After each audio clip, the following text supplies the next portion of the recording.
재판 과정에서 소름 돋는 카톡이 추가적으로 파악이 됐습니다. 그 여자도 폭로해 꽃뱀으로 몰아가 지금 끝없이 올라가는 거 즐기라고 해 추락할 땐 피똥 쌀 듯.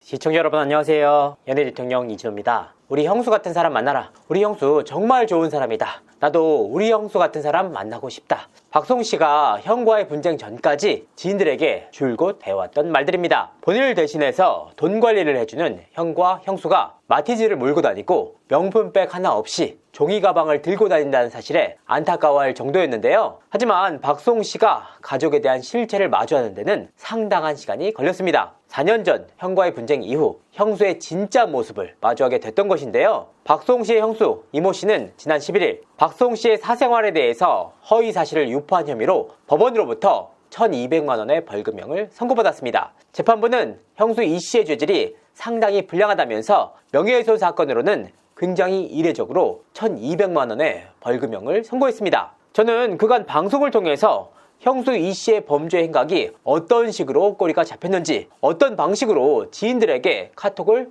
남겼는지까지 샅샅이 공개한 바가 있습니다. 그런데 추가적으로 입수한 판결문을 확인하면서 다시 한번 충격을 금치 못했는데요. 그야말로 경악했다는 표현이 보다 정확할 것 같습니다. 그 이유는 바로 그간 알려지지 않았던 사실들이 추가적으로 있었기 때문인데요. 오늘 방송을 통해서 보다 명확하게 어떤 일이 벌어졌는지, 재판부는 대체 왜 1,200만원이란 벌금형을 선고했는지 공개하도록 하겠습니다. 박송씨와 형수 사이는 어땠나요? 박송씨와 친형 가족들 그리고 박송씨의 부모님들은 상암동에 위치한 한 아파트에 각각 거주하면서 화목한 가정을 꾸려왔습니다. 친형 박진홍씨의 경우에는 박송씨의 매니지먼트 전권을 위임받아서 박송씨의 수익 일체를 관리해왔는데요. 친형은 평소 경차를 타고 다니면서 나는 가진 게 하나도 없다. 모든 게 다 수홍이를 위해서 쓰는 것이다. 라고 말하고 다녔습니다. 형수 이모씨 역시 박송씨가 출연하는 예능 프로그램을 통해서 모습을 드러낸 바가 있었는데요. 당시 이 씨는 박송씨의 가상 아내로 출연한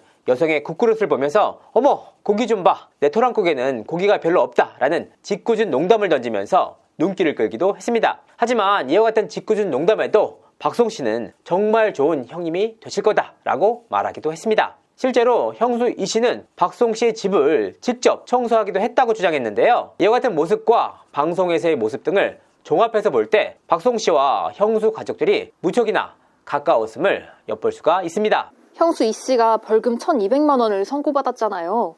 어떤 혐의가 인정돼 이런 센 벌금형을 선고받은 걸까요? 여기에는 두 가지 이유가 있습니다. 먼저 형과 함께 매수를 했던 마곡 상가 임대료와 박송씨 아내 김다희 씨와의 동거 문제였습니다. 먼저 마곡 상가 임대료부터 살펴보도록 하겠습니다. 형수 이 씨는 2021년 4월 본인을 포함해 총 5명이 함께 있는 단톡방에서 이렇게 해 전 박송씨 상가 임차인인데 제가 꼬박꼬박 박송씨 통장에 임대료를 입금하고 있는데 이상하네요. 본인들은 박송씨 통장으로 임대료를 드리고 있는데 이상하네요. 우리는 그 임대료 한 번도 못 받아봤어. 박송씨가 안 줘. 본인이 그 통장 가지고 있거든. 이란 메시지를 전송했습니다. 그러니까 지인들로 하여금 이와 같은 내용의 댓글을 인터넷상에 달도록 지시를 했던 겁니다. 형수의 말을 종합해보면 박송씨가 마곡 상가 임대료 통장을 본인이 직접 관리하고 있는데 그런 상황을 모두 알고 있음에도 불구하고 형에게 횡령 의혹을 뒤집어 씌웠다라는 주장이었습니다. 하지만 재판부가 본 이번 사안의 실체는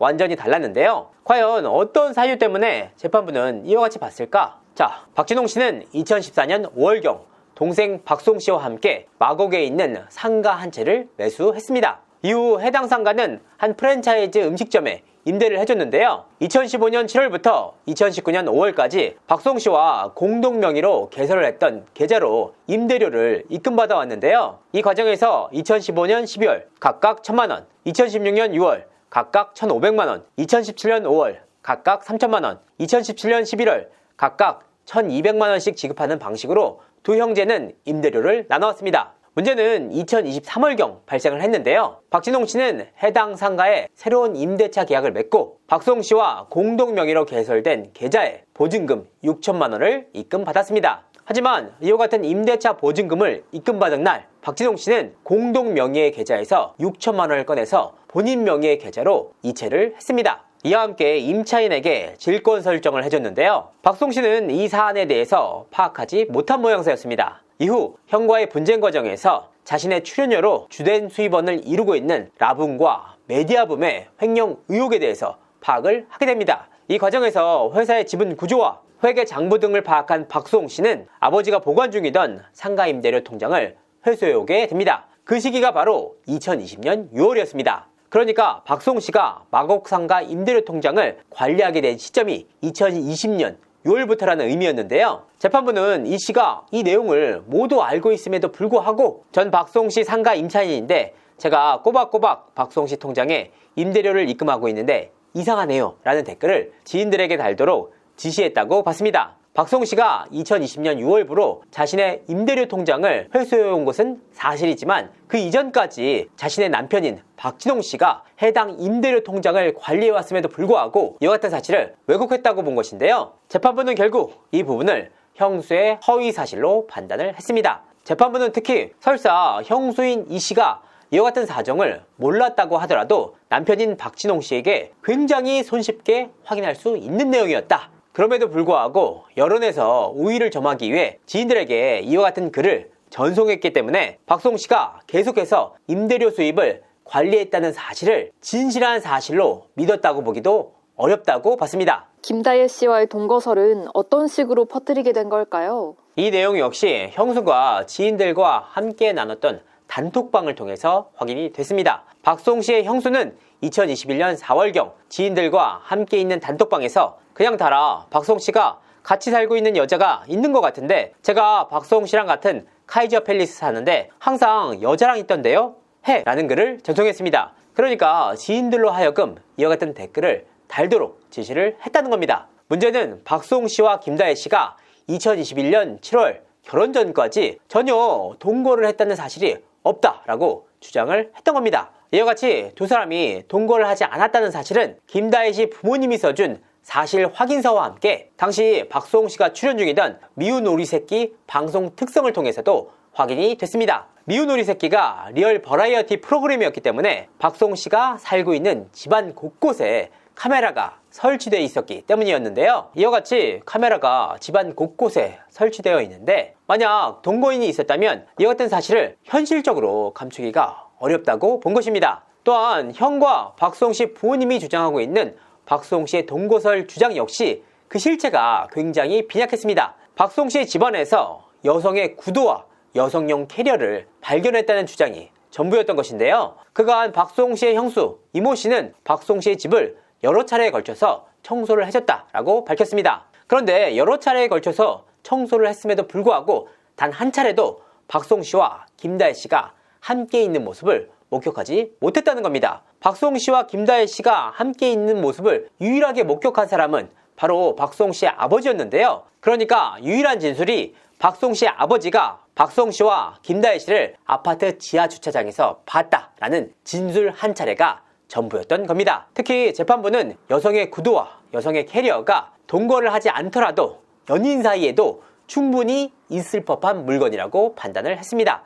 이와 같은 배경 때문에 박송과 김다혜가 동거를 하고 이를 자주 목격했다라는 취지의 글은 허위사실로 봄이 타당하다라고 밝혔습니다. 실제로 형수가 지인들에게 보낸 카톡을 보면 항상 여자랑 있던데요 라는 내용이었습니다. 그런데 재판 과정에서 소름 돋는 카톡이 추가적으로 파악이 됐습니다. 오늘 방송을 통해서 단독으로 전해드리도록 하겠습니다. 당시 형수 이 씨는 해당 단톡방을 통해서 부동산 관련해서 먼저 터뜨리려고 했는데 그건 약하대. 그냥 진흙탕 싸움으로 가야지. 최고로 올라가라고 해. 그래야 떨어질 때 스릴 있지 라는 글을 전송했다는 사실을 파악할 수가 있었습니다. 이에 단톡방에 함께 있었던 형수의 지인들은 그 여자도 폭로해. 꽃뱀으로 몰아가. 지금 끝없이 올라가는 거 즐기라고 해. 추락할 땐 피똥 쌀 듯. 이라는 글을 올리면서 형수 이 씨의 의견에 동조하기도 했는데요. 실제로 지인 가운데 일부는 형수의 이 같은 의견에 동조를 해서 인터넷 기사 댓글란에 박송 씨에 관한 악의적인 댓글을 남기기도 했습니다. 더욱더 놀라운 사실은 이와 같은 카톡을 주고받은 지